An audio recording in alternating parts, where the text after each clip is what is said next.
Hi, I'm Hannah Cruz. Welcome back to the Church Musicians Assistant channel. As more people get vaccinated, and now that the CDC guidelines say that distancing and masking is not necessary if you are vaccinated, well, choir is probably going to resume for most of us in some capacity, if it hasn't already. And many of us have experienced great loss in our choir. Many people not able to come back, some who have fallen ill, some who have moved away. Lots of reasons during the past year when everything was up in the air for people not to come back to choir. What can we do? What can we do? Well, first of all, I think we need to enjoy each other and create ample opportunities for us to enjoy each other's company. Events for us to hang out with each other, no strings attached, no music making even, just good food, good drink, good company, and become friends again as choir members. And I think that's really, really important this summer and going into the fall, is that we form community again, because we've been apart for a very long time. Now, secondly, and perhaps this is a little controversial, but I feel that we need to get over any elitism that we may have had in the past. I have to say this carefully. We've been entrenched in the standard repertoire and like traditional way of doing things, and maybe we felt that certain music was more valuable and worthy than other music, and maybe a certain level of excellence is, demanded of our worship, and if we don't achieve that level of excellence, then again, we're not worthy, or something like that. I think we need to get over that now, and COVID this past year perhaps is just the push we need to kind of break through that barrier and look beyond.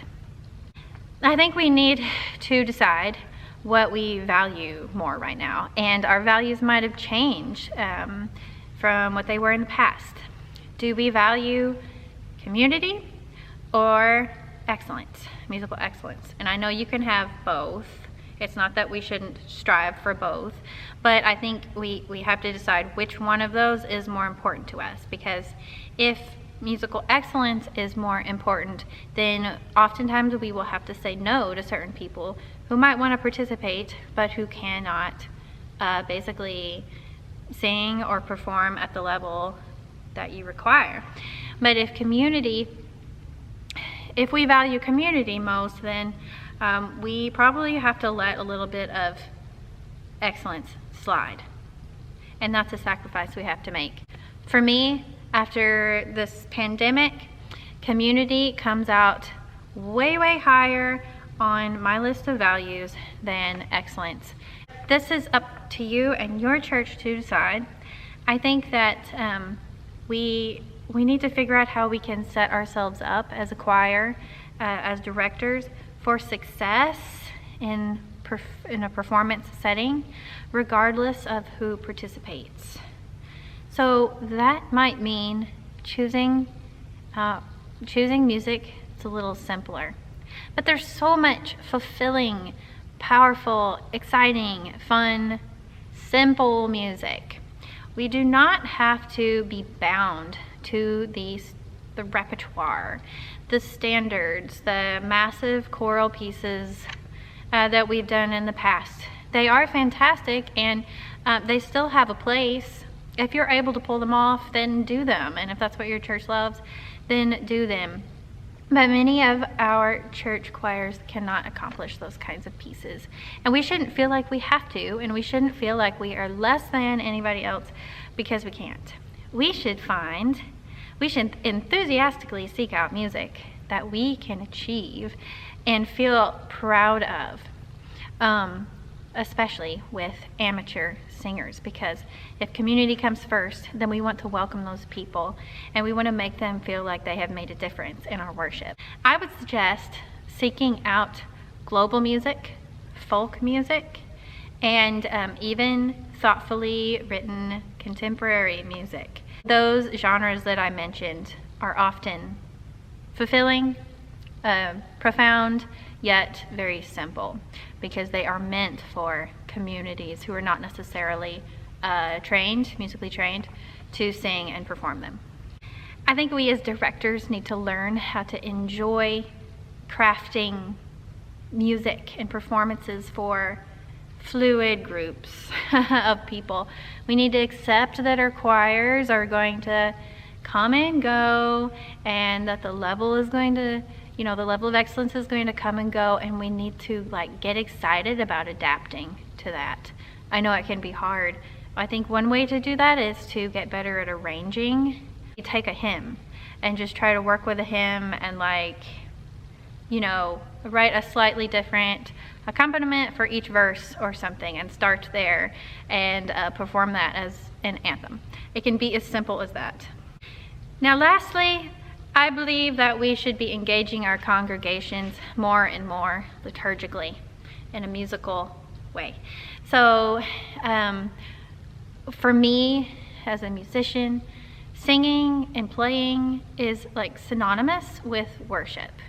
I know speaking and listening are also worshipful, but singing is a creative outlet for many people in the congregation, whereas speaking and listening is not. It's kind of a passive activity, where the singing is very, very active, and there's this element of creativity and originality about it.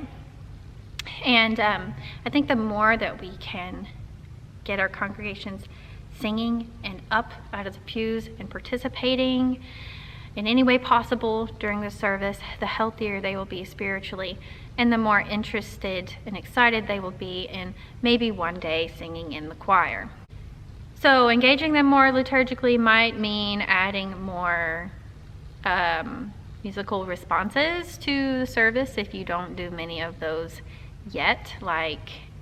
Let's see, during the prayers, perhaps have everyone sing "Lord have mercy" on a simple tone or two tones, using a drone to connect the whole prayer together and to provide a pitch. That's something easy to start with that combines the regular liturgy that's already existing with a musical participation piece.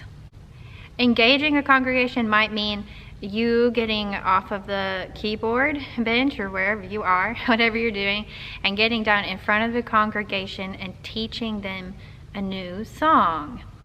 Teaching new songs that have been written recently, especially with text that really pertains to our modern time, I think is important.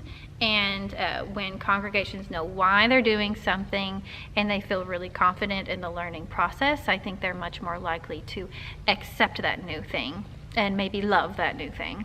Engaging them might also mean just revamping your usual stuff that you do, like old hymns. If you sing a lot of traditional hymns that they know very well, then put the power in their hands, in their mouths, so to speak. Give them a verse to sing a cappella with the choir, or ask someone to volunteer to sing a verse as a solo.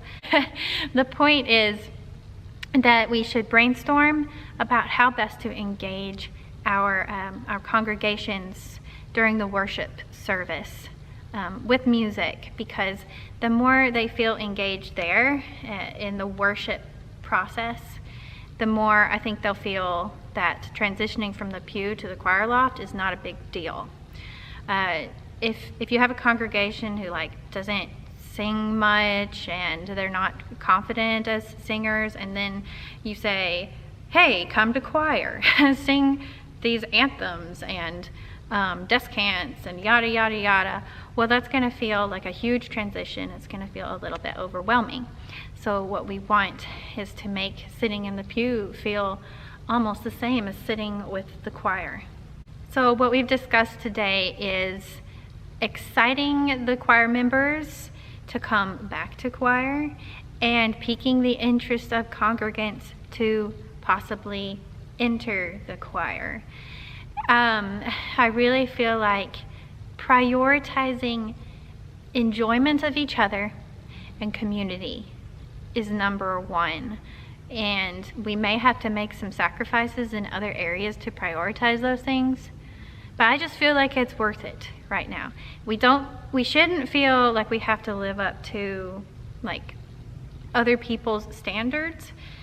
We should do what we need to do to serve them, and to bring them the full experience of the Holy Spirit through the creation of music during worship.